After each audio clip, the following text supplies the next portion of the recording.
Hello student, today in this video will I tell you class 12th calculus continuity in very simple way. So let's get started.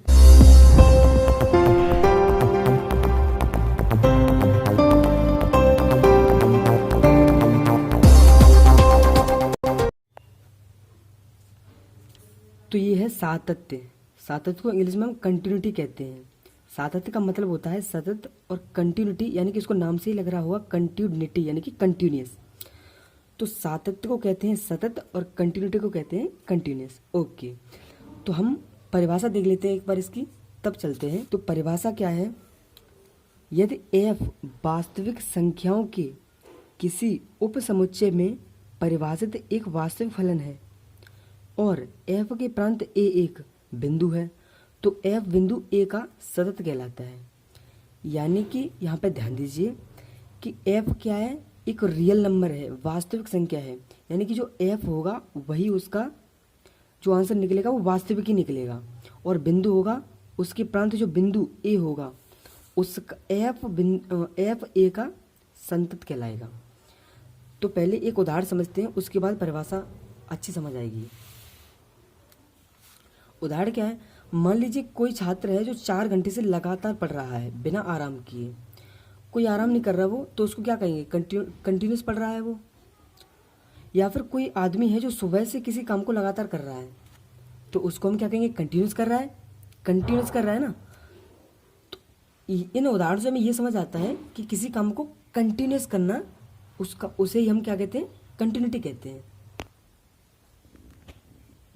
यहाँ पर कुछ बिंदु दिए गए हैं वो और समझ लीजिए कि अगर कोई ग्राफ बिना पेन उठाए खींचा जाता है, अगर कोई ग्राफ बिना पेन उठाए खींचा जाता है तो उसे हम सातत्य फलन कहते हैं, ग्राफ यानी फलन।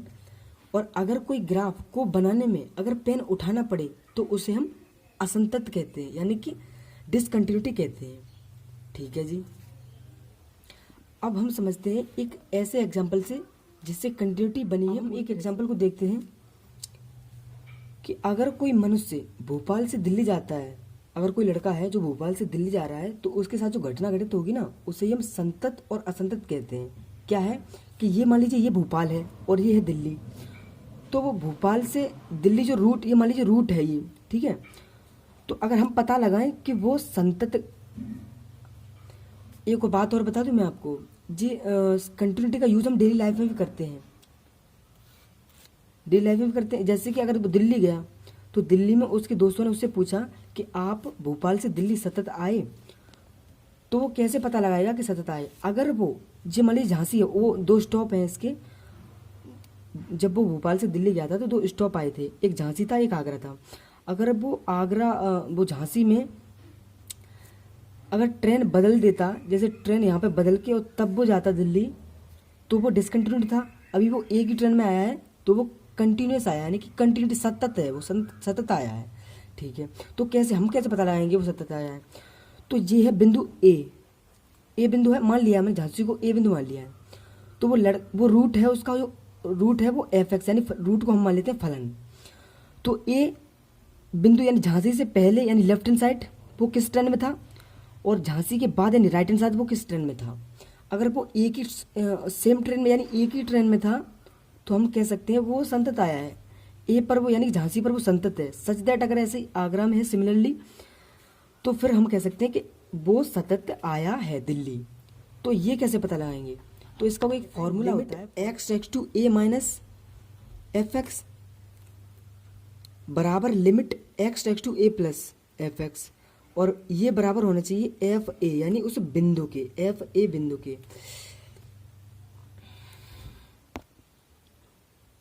यहाँ पर एक बात समझ लीजिए फ्रेंड्स कि अगर झांसी से पहले जो LHS निकालेंगे ना उसको हम माइनस में लिखेंगे, माइनस से इंडिकेटर करेंगे उसको, क्योंकि वो पीछे है, थोड़ी सी आगे जा रहा है ना इधर, तो पीछे वाली को माइनस में और इसको प्लस से इंडिकेट करेंगे, प्लस से दर्शाएंगे इसको। ठीक है, तो अब हम समझते हैं एक मैथमेटिक्स कि y बराबर x प्लस 1 यदि x greater than equal 1, x square plus 1 यदि x लेस देन 1,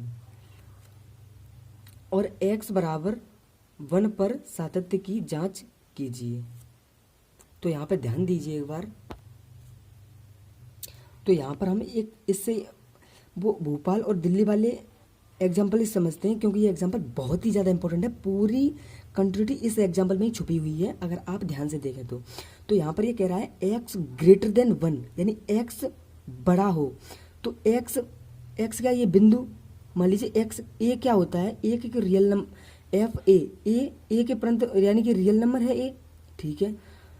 तो a के जब बड़ा हो, यहाँ पे जब,